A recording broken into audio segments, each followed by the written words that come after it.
সুশাসনের জন্য নাগরিক সুজনের নির্বাহী সদস্য অধ্যাপক সিকান্দার খান। আজকে স্যার দেখলেন যে বিএনপির চেয়ারপারসনের উপদেষ্টা উনি বলেছেন যে এই ব্যাংক লুটকারী ও জুলুম চালানো ব্যক্তিদের আইনের আওতায় এনে দ্রুত নির্বাচনের রোডম্যাপ ঘোষণা করতে হবে। এই যে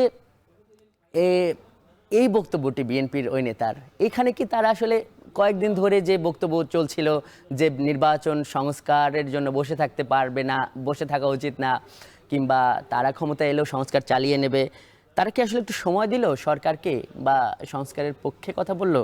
কোনো পার্থক্য মনে হয় স্যার আপনার কাছে? না, এরকম একটা সন্দেহ করার অবকাশ হয়ে গেছে। কারণ বিএনপি মোটামুটি চাচ্ছিল যে দ্রুত সংস্কার কাজ শেষ করে নির্বাচন দেয়া হোক। তো সেক্ষেত্রে এখন ব্যাংক লুটকারী বা যারাই অন্যায় করেছে বিভিন্ন খাতে, তাদেরকে আইনের আওতায় এনে যদি সময় ক্ষেপণ করা হয় তাহলে তো ওই কথাটা আর থাকে না।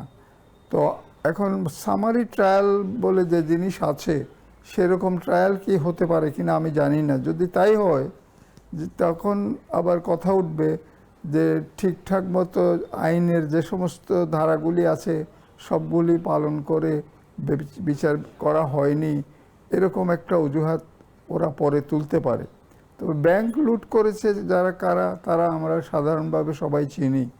তাদের নামে নোটিশ জারি হোক, তাদেরকে আইনের আওতায় আনার চেষ্টা করা হোক, একেবারে সবটা সমস্যা সমাধান করে তাদের ব্যাপারে একেবারে পরিষ্কার একটা সিদ্ধান্ত হওয়ার পরে নির্বাচন আসলে সেটা অনেক লম্বা সময় লাগবে। তো সুতরাং সেইটা দল তো, আমার মনে হয় তিনি তার দলের যা চাচ্ছে তার বিপক্ষে বলে ফেলেছেন।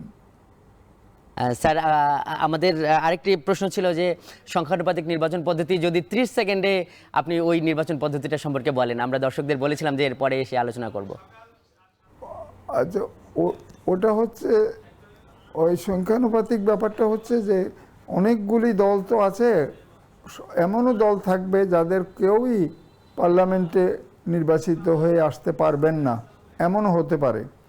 তখন সেই ক্ষেত্রে সবার এক রকমের যেন প্রতিনিধিত্বমূলক একটা ব্যাপার হয়, সেজন্য যারা যেখানেই মনোনয়ন দিয়ে থাকেন সেখানে তাদের মনোনীত প্রার্থী যে পরিমাণ ভোট পাবে সেই সবগুলো প্রার্থীর ভোট এক করে গোটা জাতীয় নির্বাচনে অংশগ্রহণকারী মোট ভোটার সংখ্যাকে ওটার নিরিখে দেখিয়ে ওই পরিমাণ লোকের ভোটের জন্য যদি একটাও সিট পায়, দুটাও সিট পায়, তাও যেন তারা প্রতিনিধিত্ব পেলেন।